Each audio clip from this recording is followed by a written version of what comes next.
Penn State goes out and dominates Maryland today, 44-7 here in Beaver Stadium, and earns themselves a spot in the Big Ten Championship as a result.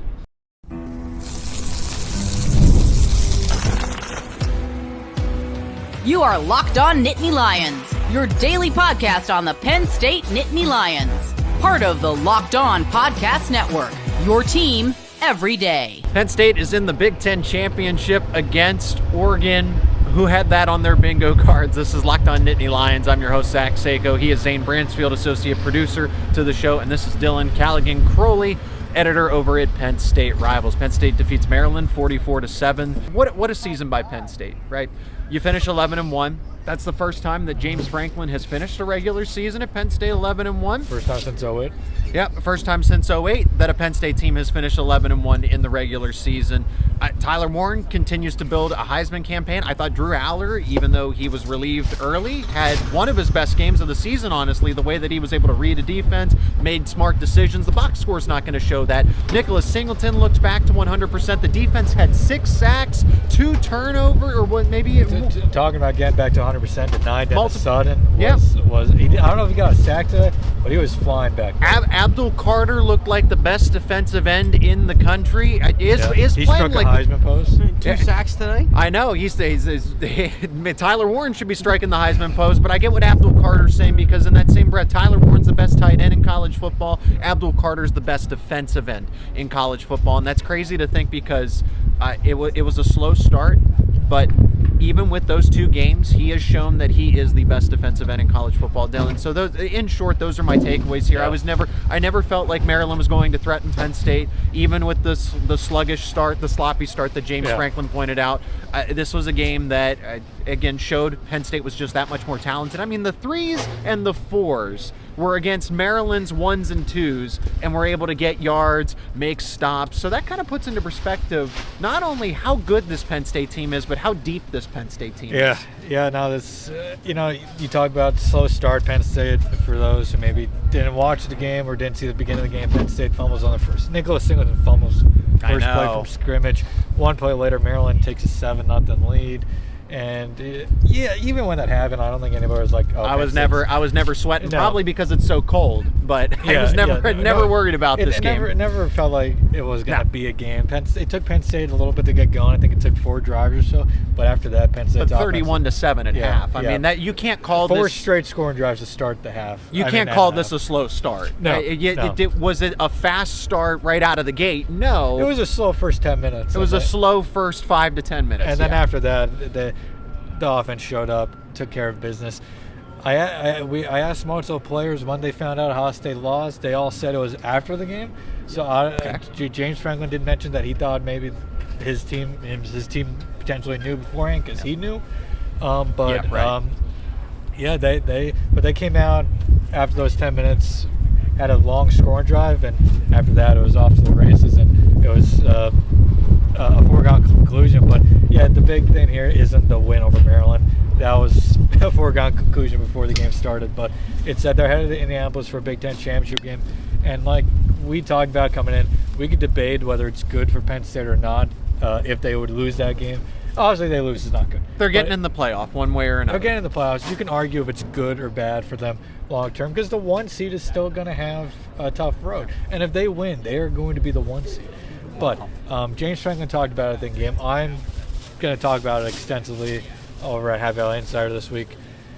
Penn State at the end of the day took care of business 11 times this season. Yeah. And you look around the country, other teams didn't take care of business. Alabama has 3 losses. Georgia has 2 losses. They almost fell to Georgia Tech on Friday.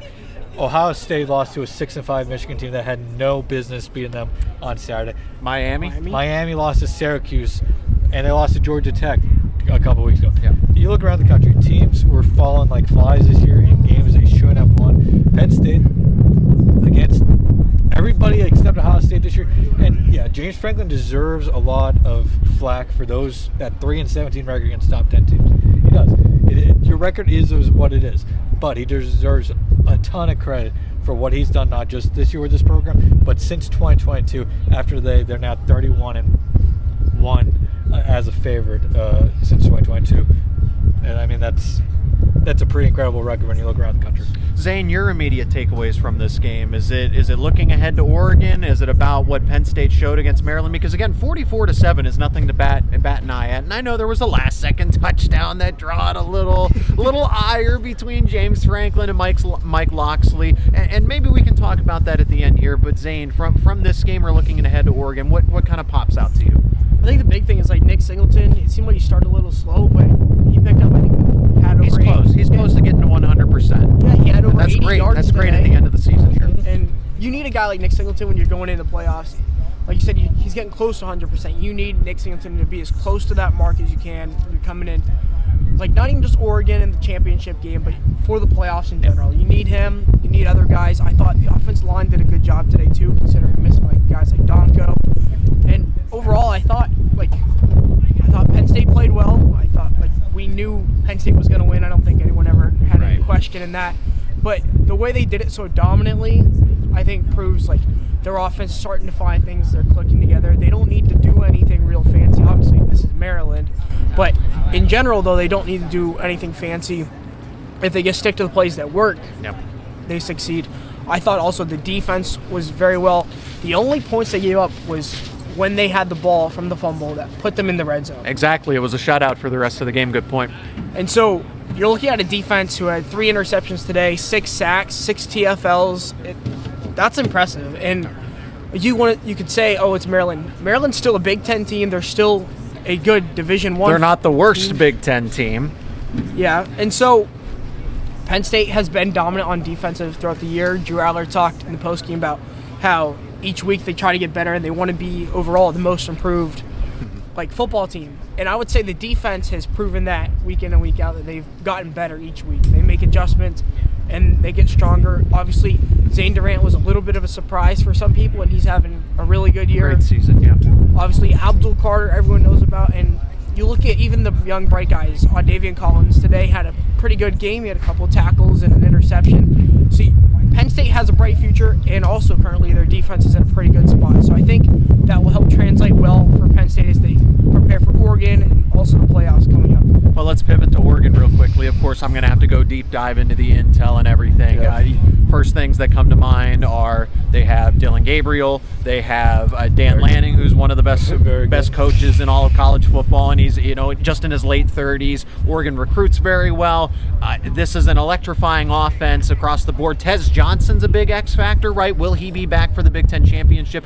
Oregon currently opens up as a 3.5 point favorite, give or take. So a field goal game. This is what Vegas, the odds are implying, that this is a field goal type of game in a neutral site. Mid-20s in the score or under a 50.5. So okay, so yeah, about 27. So this is a projection of 27-24, Oregon over Penn State. Dylan, do you think that's pretty accurate to start? Do you think that's where it's going? That's a good ballpark. Where does this? I think that's where Penn State is in terms of its overall depth. Key guys are getting healthy, but at the same time they're also losing, and they lost Anthony Donko long term. They lost Alonzo Ford. This is where KJ Winston would prove to be so valuable here. I will stand here right now and say that Oregon should be the favorite. Yeah. I would say that Oregon is the better team, but it's not because Oregon is that much better. They're not this super giant compared to Penn State. Penn State is a talented team, even though they are missing some key players. And as we've seen that, their only loss this season is by 7 points to Ohio State. But I do lean Oregon as we sit here right now. Tez Johnson definitely does sway my opinion if he's not available for this game in the Big Ten championship. Yeah. But what really differentiates, don't look at Oregon as this classic, they're going to put up 40, 50 points. This is a defensive team and probably one of the best front sevens that Penn State's going to face all season, other than Ohio State. It's also a team that's much different away from Autzen Stadium than when they're at Autzen Stadium. That is true too. They do struggle away. Yeah, and I'll be interested to see what the crowd mix is next week. Oregon fans are going to travel well. Penn State fans are going to travel well. Is it going to be 50-50? Is it going to be 60-40 Penn State? If somebody has the advantage, I think it's going to be Penn State fans, but we'll see. It's going to be interesting to see who has the crowd advantage there. It could be 50-50. We'll see. But yeah, this Oregon team. Wow, I went through every team but the right one. This Oregon team is obviously damn good. 11-0. They're up 7-3 as we're recording this over Washington. That's true. They haven't finished the game against Washington so maybe there's one last shocker and they lose. But yeah, they should be the favorite here. I, to a degree, worry about the speed aspect of Oregon against Penn State.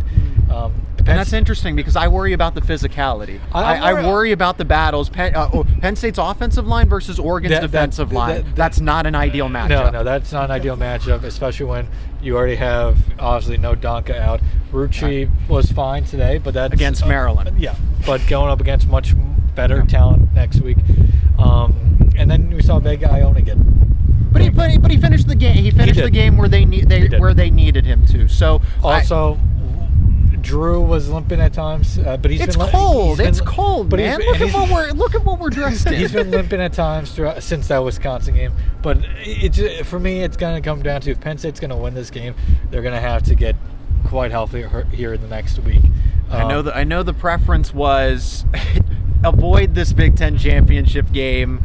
And it actually would benefit Penn State to have it was either take the bye week now or play for a chance at a bye week later. I think one way or another, Penn State's in the college football playoff. I think that's where you can feel that kind of sense of security. But I also think that also secures a home football playoff game if they lose. I think it secures it as long as they don't get blown out. If they get blown out in a 30 to 12, 13 scenario, 30-10, somewhere in that range, I could see them dropping back. It all depends on where Penn State is. Well, they're going to be the number 3 team. Hypothetical. Well, we don't know. Unless Notre Dame beat USC today, I think by multiple scores. Now they got 2 pick sixes. That's not the same USC team, but whatever. Minutes.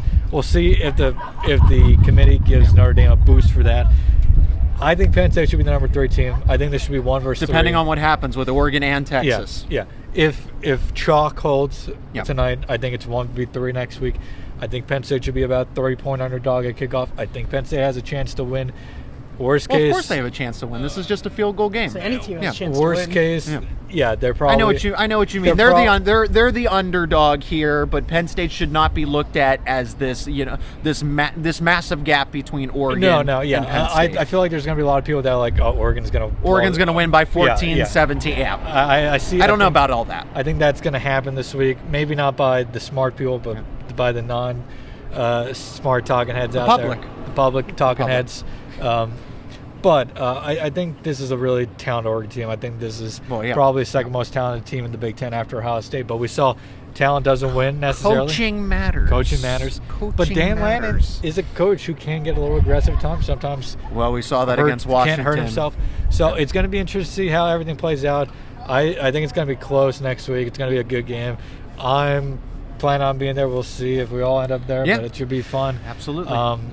It's gonna be a really interesting week of breakdowns for that game, and see how healthy both teams are going into that one. Zane, you've been patient. Let's go back to you. Your thoughts on this Penn State-Oregon matchup? Are there maybe any key players that you're looking to as Dylan walks off camera here? Are there any key players that you're looking to from Penn State? Is there anything that Penn State needs to really key in on when stopping and limiting Oregon?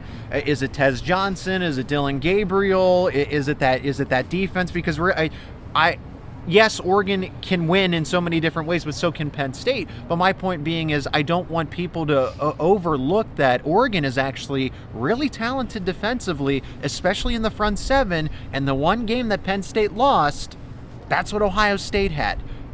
I trust Penn State's offense to go toe-to-toe in a shootout with opposing teams. In a defensive struggle, a little bit of a different story here. I don't have as much confidence. So, Zane, what's kind of the key when you look at this matchup early on?